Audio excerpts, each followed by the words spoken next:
Good morning. This is Tom from the Union County Daily Digital. Over the course of the past week, we've had the occasion to speak to both of the candidates for Marysville City Council 4th Ward seat. That'd be Donald Berger and Nevin Taylor. We offer their video responses to our questions here on our website at unioncountydailydigital.com. We do this in the hopes that you'll be better informed when you go to the ballot box on November 5th. Thank you. Good morning. My name's Tom Stevens with the Union County Daily Digital. We are here today with Nevin Taylor, who is the 4th Ward City Councilman in Marysville. He's the incumbent, and he'll be running for re-election on the November 5th ballot. Good morning, Mr. Taylor. Good morning. Thanks for coming to City Hall. It's a good thing that I can take a break from my budget process. Thank you for having us. Just a couple questions quickly. Do you feel our current zoning code book is too long? I wouldn't say it's too long, but then I wouldn't say it's too short because it needs to be a working document. You can't just put it away because there's too many things that happen with zoning. Every day there's something new that comes up that we have to readdress. It has to be an in and out process. You just can't lay it up and say it's there. But by the same token, it needs to be simple enough that if you come in as a business, you can grab it and say, okay, this is what I need to do, such as the steakhouse had to do going before BZA. Are there any specific ones that you would cut or modify right now? I can't say there's one I would cut or modify. The one thing I do want to do is I want to see it become an easier working document for the person that's John Q. Public. Right now, you've got to have a little background. You've got to have the know-how of where to fish your way through the system, sometimes to get the answer that's as simple as oh, I just need to do this, or I just need to do that. Or before I can submit to planning, I've got to do this. I think we need a shortened process where maybe even it's a one-page checkoff list. This is what I need to do. 1, 2, 3. Okay, I see. Is the size of the code book in Marysville, is it comparable to other cities of similar size? Our current code book, which you can find online as well, is probably a little more thorough, but that's because we've learned from our mistakes in the past and said, hey, we need to address this ahead of time. We need to be prepared for the what ifs and the unknowns that we don't have. So to say it's too short, no. To say it's too long, no. Is it the same size as people around us? I haven't really studied theirs. I'm more concerned about what ours is and what our citizens and our future businesses need. Okay. Do you, has the current code enforcement, have we gained or lost business because of the code enforcement? I would be honest with you and say this. There's probably some businesses that looked at and thought this is way too stringent or this is way too long a process. There are several that looked at and said, you know what, this is a little more thorough. I wish I'd have known this when I had my franchise business in, and I won't say what city, but they're coming to Marysville. So it's good, it's a working tool. We've probably lost some business, but we've learned from those and we're trying to move forward to make it easier for any future business. Let's face it, we're going to see development on 31. We're going to see development on 38. We've got development on 36 on both sides. So yeah, it needs to be a better tool. And if we don't address that or we shy away from it, then we might fall into mistakes of the past. Anything specific that you'd like to see in the code? Not right off the top of my head. There's not something in there. The one thing I would like to see is that it's easier to read. But that's just from as I look at citizens, sometimes they're like, what does this mean? And it should be simplified enough, but yet it needs to be thorough enough that they know what they have to do so they don't have to back up and say, well, I wish I'd known it was this, or I wish I'd known it was that. I see. With all the development going on in the city and of course in the county, we use a lot of incentives, Marysville uses a lot of incentives to help fund the city, like TIFs, JEDs, CRA, enterprise zones. What are the differences between these programs? What are these programs? Okay, first off, you got a lot of terms in there, and the one you don't have thrown in there is Turk. But basically a TIF is a way for the city and a developer to get a process in. There are two different types of TIFs. You've got commercial and you got residential. Residential TIFs always cost your community because houses and homes don't always pay the same tax revenue base income as a commercial TIF. Example, look at all the money that you're seeing being made at Coleman's. There'll be money made at Cook's property. There'll be money made as you go out Industrial Parkway at the Innovation Park. Those TIFs provide more money for the schools, more money for the different county programs, more money to the county, and they get what we need in the ground, the sewer, the water, the roadways. They help us to move forward to better serve. Commercial TIFs definitely are better as a whole for all the entities. And I imagine you'll see some TIFing that will happen down along the COG 33 process. But there again, if you're not willing to invest some and say, hey, you don't have to have all that money up front, you can pay it over a period of time, then you just stopped development. Think about what will happen, what kind of development will come in. If you're looking at a JED or a CEDA, which is CEDA, those two programs are to say to you, example, Mill Creek, I want to work with you as the city of Marysville. Here's what we need to work out ahead of time so we know what's going on. So I don't bring something that you aren't comfortable with. It's a good neighbor policy. JEDs help to develop joint economic development district, meaning both entities that are affected work together. It's important that as we look at going south, we need to JED process. We need to have it. And they aren't created in a one step. The current JED we're working on is a 2-year process, but it's finally getting closed.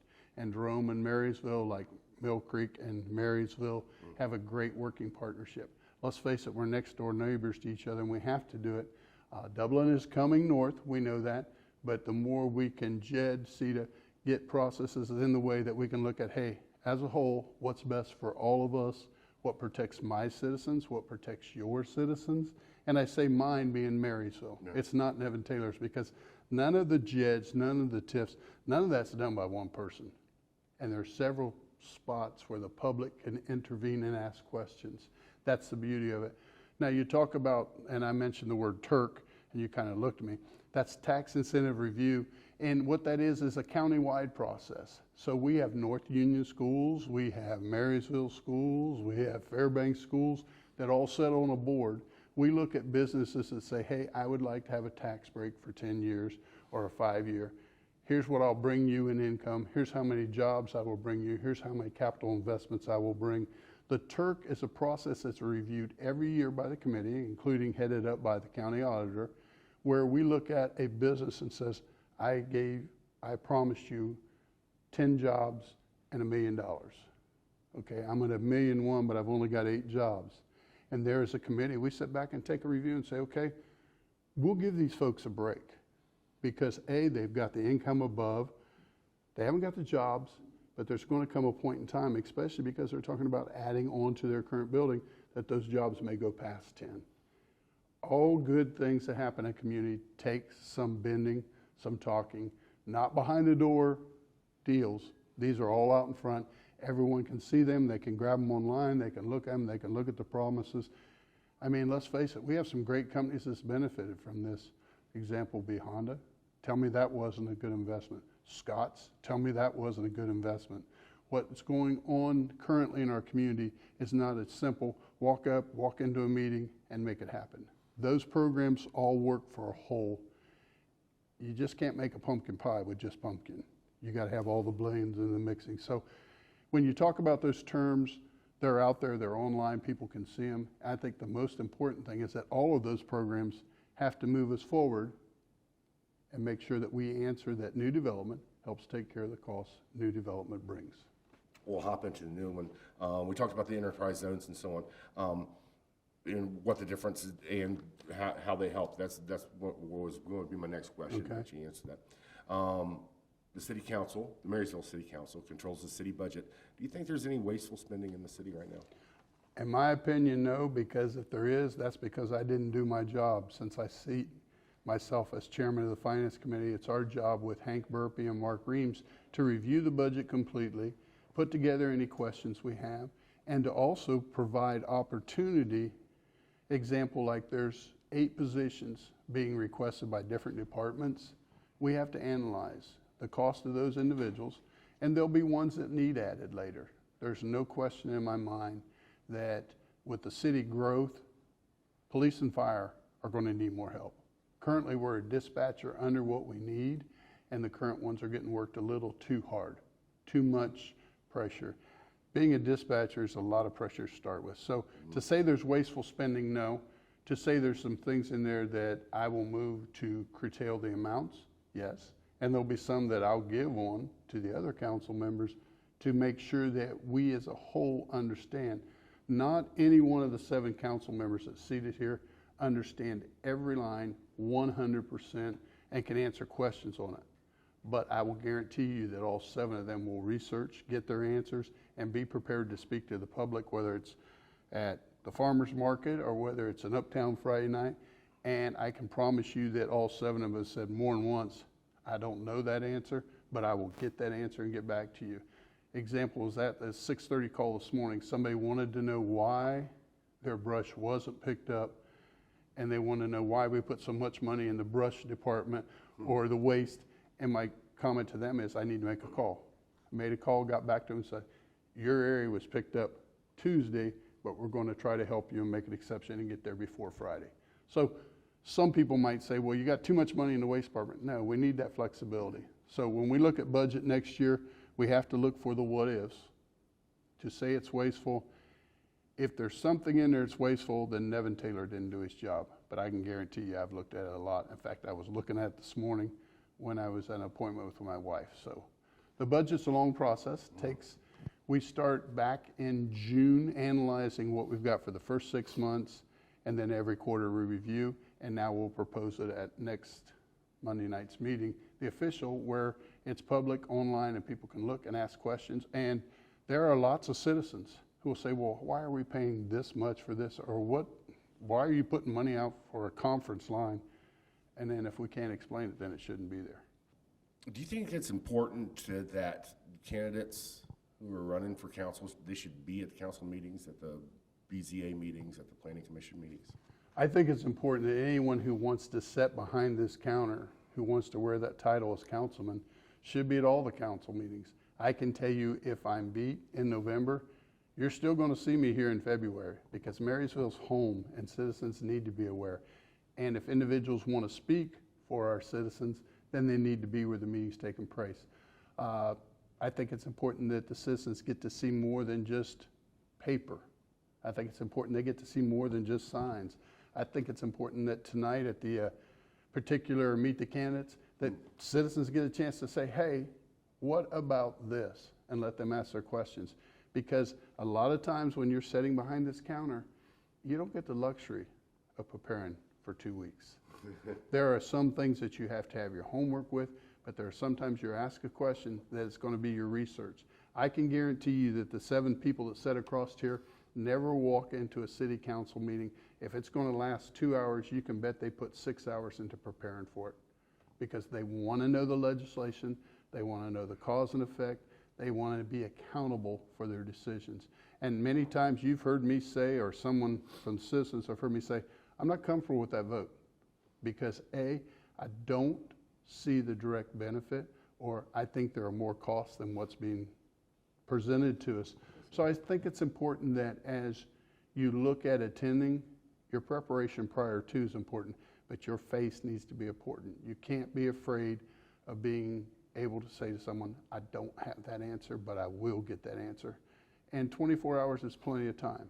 There's no reason not to be back to any citizen without being able to get the right answer, and 24 hours later, giving it back to them, and see if they've got a follow-up question.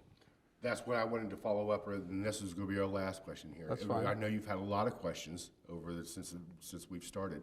Has there been a question that a constituent of yours or a voter has asked you that we've not asked you and you would like to address here? Yeah, I'm going to be very honest with you. The low-income housing and the governmental funding housing, I had a little trouble with that question, and for 2 reasons. Number one, those 2 types of housing, I want them to be able to be next door and no one be able to tell it's that type of house. I don't want a district where those folks that need our support and help have their house singled out as, that's a government project. They have character just like you and I. They need to be treated exactly the same. So that's one of the questions I was, I don't know if I like my answer I wrote to you guys for your survey that you presented me, but it's something when I've talked to a couple of other councilmen, are like, yeah, we need to get a little more accountability and responsibility for a solid answer. But do I ever want to see those two types of housing pointed out where someone that lives there has to hang their head? No, no, because they're a Marysville citizen. I'm a Marysville citizen. We both call this home.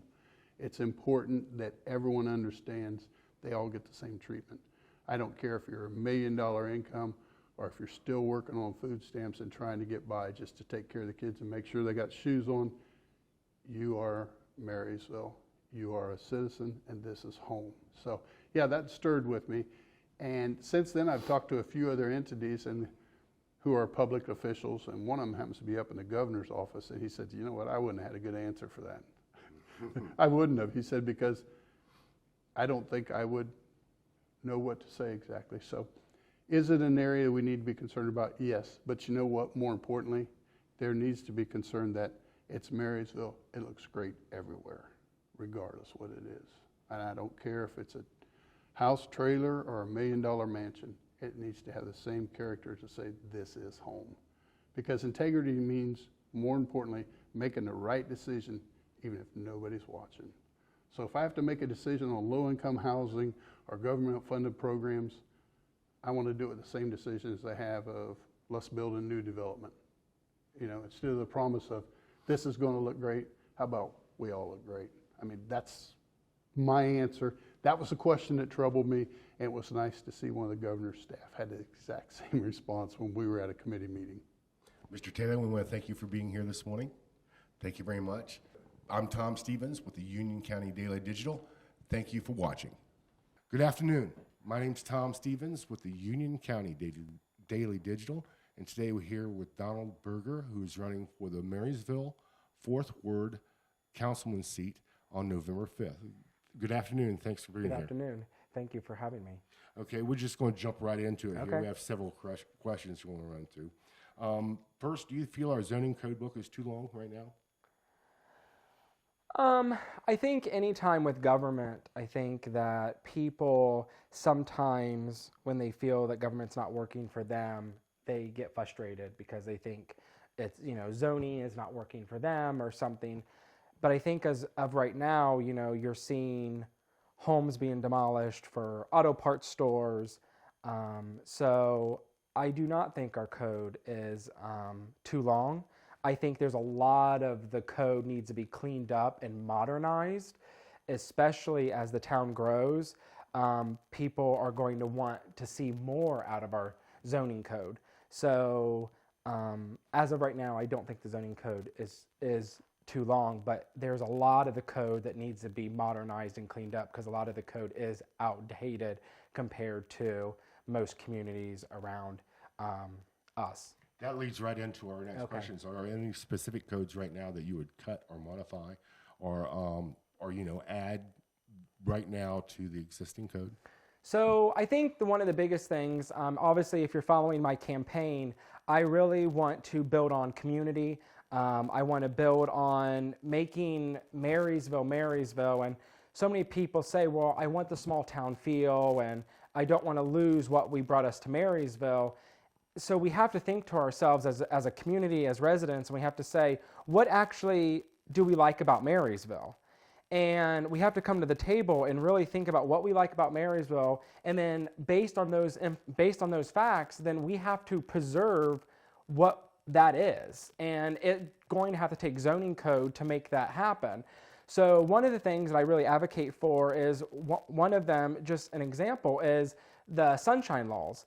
And sunshine laws is when government has a meeting or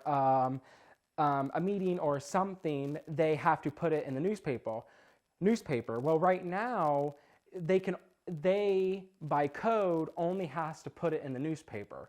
And that's why I'm running the campaign, because the majority of residents don't realize when things are happening with development, and they go on Facebook and they act confused. So one of the things that I want to do is put in code that city has to start putting signs out 30 days in advance to let people know what's going on in the community. Because by code, they don't have to do that. They don't have to put it on social media. So, putting it in code that says the city is obligated to get residents involved, I think is a huge issue that I want to campaign on.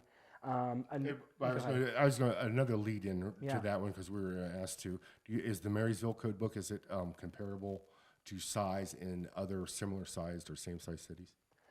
Well, I think it's so, as a city planner, it's really hard in my opinion, it's really hard for Marysville to say that we're compatible to other communities because cities are quickly evolving and they're quickly growing and technology is quickly growing. So zoning codes are always changing, and just because something has been written either 5 days ago or 50 years ago doesn't mean that zoning can't be changed. The issue is when a code is written, sometimes it's forgotten about and then it collects dust and it takes a resident to say, well, wait a minute, that's not right, for council or government to dig up those codes and reread them and say, well, we probably can modernize them. So for me, it's really hard as a city planner to ever say, well, is Marysville comparable? Because, I mean, if you look at Dublin, for an instance, Dublin, their code is very lengthy and it's very detailed. And same with Worthington and Westerville and a lot of other communities. Marysville code, even though it touches on a broad scope of things, it's not as detailed and doesn't have a lot of teeth like many other codes do. So is the current codes, the current code enforcement, has that caused the city to gain or lose any businesses?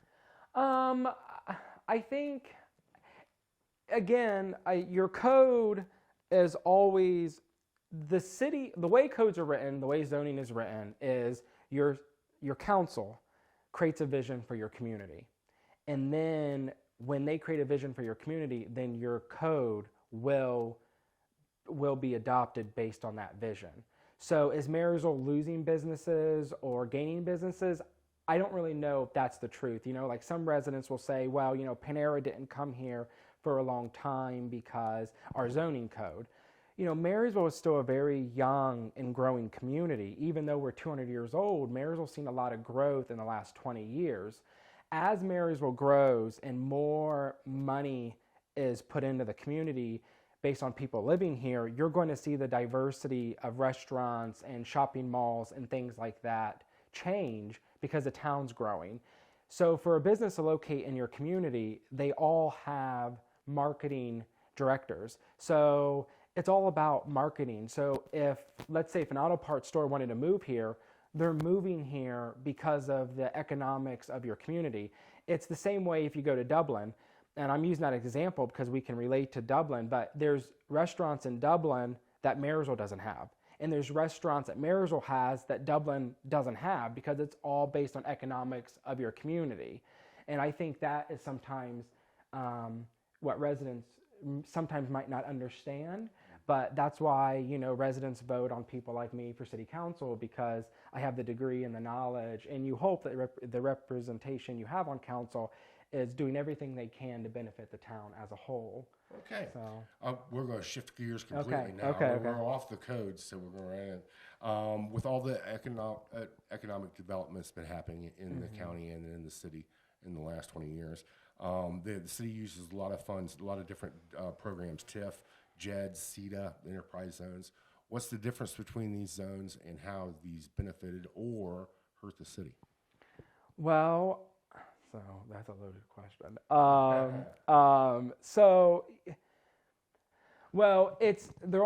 The tax incentives are all different based on what businesses are locating in those tax incentives. So, but the issue that I was trying to get at is we, as the community of Marysville, we are the ones paying the taxes to give to these businesses for them to locate here. And sometimes, they cannot pay taxes for 5 years, 10 years, 15 years, 30 years. It's whatever the economic team at the time chooses for the business and get them to come here. So one of the things that, as a city planner, with a lot of small towns is that the tax base is becoming tighter and tighter. Your dollar bill at home is not stretching as far. So, the issue is that and I'm just going to use an example. Marysville will give a tax incentive to a fast food restaurant. That fast food restaurant will pay that money back. And the mindset has always been, well, you get the money back when they hire employees, they pay a minimum wage, they build a nice building. But the problem is what that mindset is, it's not keeping up with technology. The taxes in this country when it comes to tax incentives in a lot of smaller towns have not changed. And so we're giving these tax breaks to businesses to move here, but they're not hiring the amount of people to pay the money back sometimes. Or the employees that they're hiring are not making enough of a wage for the city of Marysville to collect the benefit from their income. And I think that is what big cities are succeeding at doing. You see all the time in big cities, like Columbus just gave a tax incentive to build a new hotel. And the city council said, okay, well, if we're going to give you these tax incentives, you have to pay all your workers a flat rate. You have to do this and this and this to improve the community for you to get this. So I think those are the ideas and the questions that we have to start talking about as a community, because when that new business comes, you as a taxpayer, not only are you giving that business a tax break, but you have to pay then to clean the streets, pave the streets, planting the street trees, maintaining the street trees, fire, police, and all that money adds up. So, so with me being a city planner, those are the things that I have to really think about and say, okay, if we're giving this business this much money in taxes, then what are they giving back to us? Fair enough. Yeah. I'm sorry. City Council, of course, controls the city budget. Is there wasteful spending going on in the Marysville City Council budget right now? When it comes to city budgets and when it comes to government, everybody, and I do it too, we all pick and choose what we believe money should be spent on and money we should not be spending money on. But I think when everyone doesn't like government until something is taken away from them, and then they get upset by it. And it's either removing that firefighter because we can't pay, the health care costs for them, or removing a police officer, or removing a city worker, or not paving the streets, or maintaining your city. I think as of right now, if residents are frustrated with the budget process and if they think that money is being spent negatively, then I think, the opportunity for them to come to meetings and voice their concerns and asking for the printout of the budget so they can read it, I think that to me is a question that's up to individuals. I think that the one thing that upsets me about those city budgets is that we spend a lot of money on making master plans. And I'll use the historical district as the example. Since 1970s, the city has been pumping millions of dollars into the historical district to create all these master plans, but as a resident, you've never really seen huge amounts of improvement in the historical district.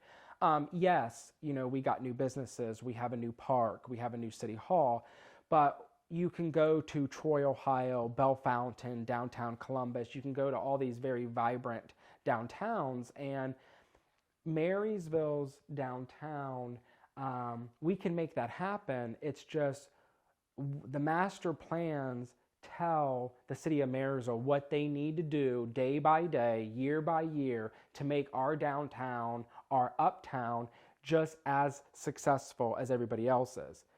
We have to become a community that looks at those projects and say, okay, let's do this, and let's put and make it into a categorized issue and say, this is what we can do this year. This is what he can do this year. So I guess out of the budget, that is the one thing that I do get upset by when we have the master parks plan, when we have all these master plans, because everyone loves to say we did all these master plans, but when push comes to shove, a lot of the master plans just sit on a shelf and then nothing really gets done. So that's what you would say they're probably wasting money at this point?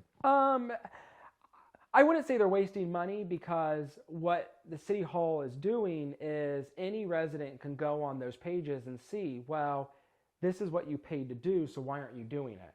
So to me, it's not wasting money. I think it's the stepping stone. It just takes leadership and people running for council to say, you know, Marysville, you're spending all this money on these master plans. Now let's start electing leaders who are going to actually execute these master plans.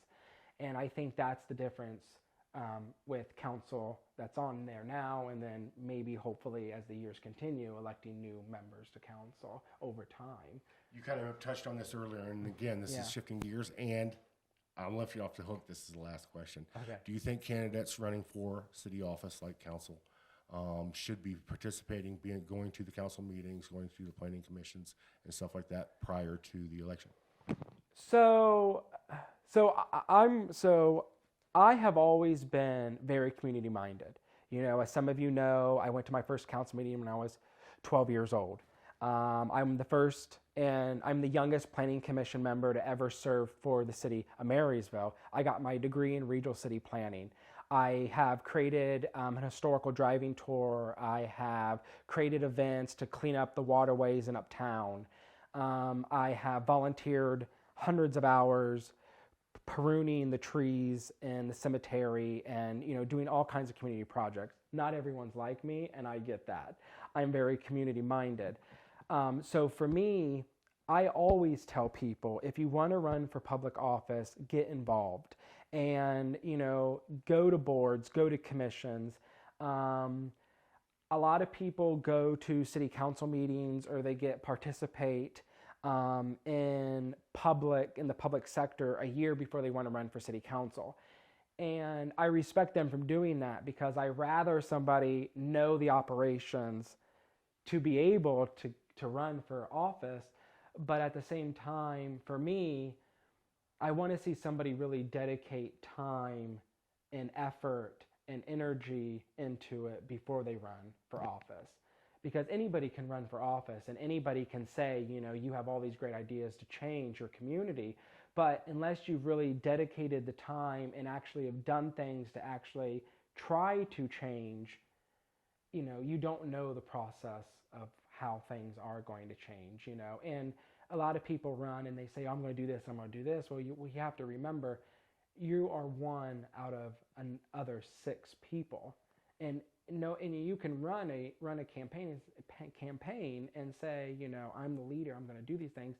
But at the end of the day, you have to get total 100% of support of the council, because you might not never be able to get some of the stuff you want done, because you have 6 other minds you have to agree with. So for me, if you want to run for office, yes, getting involved as quickly and as you want to, and if it's that a year or whatever, that's fine. But I always say, the more time and effort you put in your community, the more people will realize your passion for the community. Thank you very much for your time this afternoon. We appreciate it. Thank you. But this has been Donald Berger, who's running for 4th Marysville City Council in the 4th Ward. My name is Tom Stevens with the Union County Daily Digital. Good afternoon.